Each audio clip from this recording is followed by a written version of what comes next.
Our last media panel question will be from Mr. Valley, and it will be first addressed to Representative Cilley. My question also deals with education. There's talk about raising the dropout age from 16 to 18 in the state. And also, as we all know, there is a big lobbyist for the teachers union in Concord. I believe that tenure for a teacher should not be an issue when it comes to accountability of how they're teaching. How do you stand on that?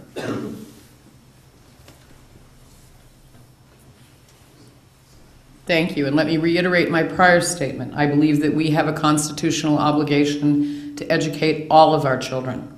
So in regards to, and the question once again was the dropout rate. The dropout rate, the governor has proposed extending the, increasing the age at which a student can drop out. Part of that program will be to allow students other options to get their degree. We cannot allow a 25% dropout rate to continue in the state of New Hampshire. It is one part of a puzzle. I fully expect, and I hope, and I will stand shoulder to shoulder with the governor to come up with every program possible to inspire our youth to stay in school. As an educator, as a 20-year educator, I realize that many of those programs have to begin very, very early on in life. We know, for example, that a mother who reads to her child in vitro and continues to read to that child to the age of 3, that child will be a reader for the rest of their natural lives. And so we need to start with early intervention programs that inspire our youth to want to stay in school. Have I answered the question? Teacher tenure, should that be an issue also when it comes to if a teacher is doing her job, or his job?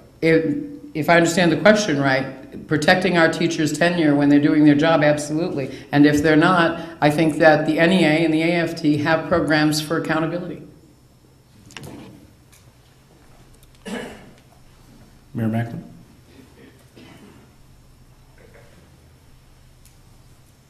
Well, I have to agree. When I was serving as mayor of Somersworth, when Governor Shaheen and the state put down the implementing kindergarten, it took us about 2 weeks. I'll go back to my earlier statement.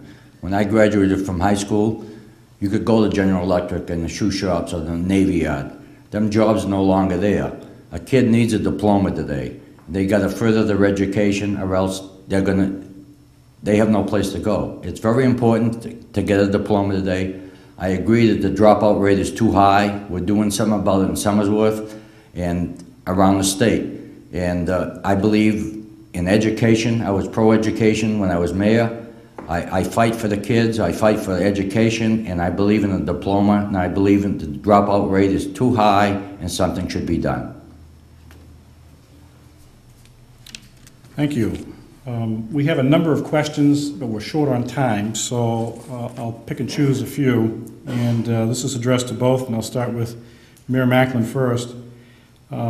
What is your position on the role of the state versus the role of Rochester with respect to the Skyhaven Airport?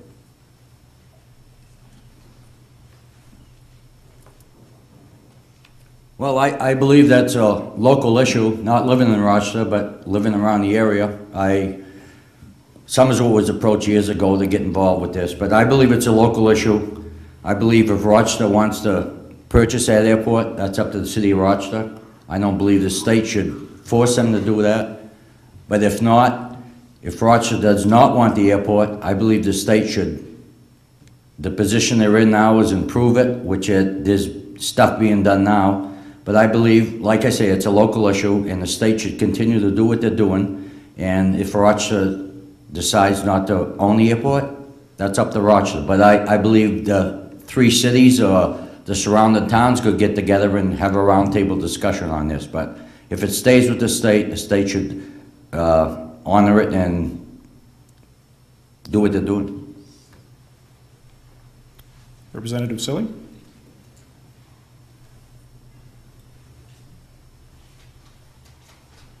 In New Hampshire, we have some serious challenges with our transportation infrastructure. And the Rochester Airport can serve, and does serve in many respects, as a regional airport. In actual fact, according to the law, it's a done deal, or at least the legislation that was passed. The state presumably, we're sort of in limbo here, the state presumably passed Rochester, the Skyhaven Airport off to Rochester in July. Rochester just hasn't accepted it yet. And there are reasons for that, because it comes with significant liabilities at the moment. And the state has no right, I mean, we have laws that protect the state from, putting unfunded mandates on the cities. And so if the Skyhaven Airport is going to be taken over by Rochester, then the state has to come to the table and explain to them how they're going to ensure that they don't pass along the liabilities with what the benefits of that airport can be. And I also would suggest that surrounding towns do become involved in that conversation, because it can be a wonderful regional portion of our transportation network. Thank you. Our next question from the audience is, do you support an increase in the tax on gasoline to support transportation improvements? If not, with decreasing federal funding and increasing construction costs, where will the money come from? And that would be Representative Cilley.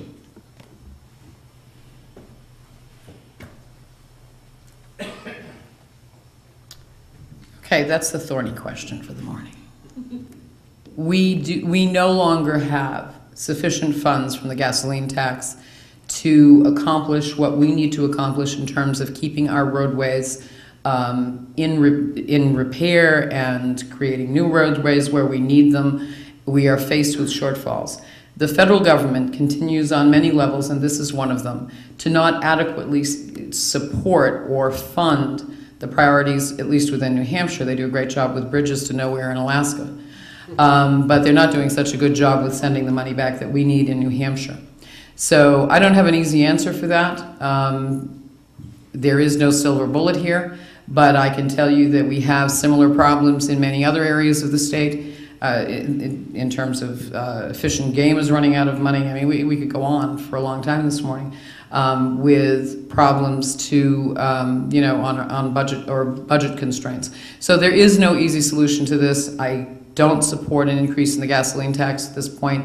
It's high enough, but I can't tell you where we are going to come up with those funds, and I'm sorry about that. Mayor McLin? I do not support an increase in the gas taxes. We've all been through this 2 or 3 months ago, where gasoline was up to $3.50, $3.39, whatever. It was supposed to be $4 by Thanksgiving. Now it's, where I live, happens to be $2.09. I believe what Jackie said is right, that we got to get money someplace, but gas tax, I would not increase it. We could look at other ways to raise money, and not by raising the gas tax.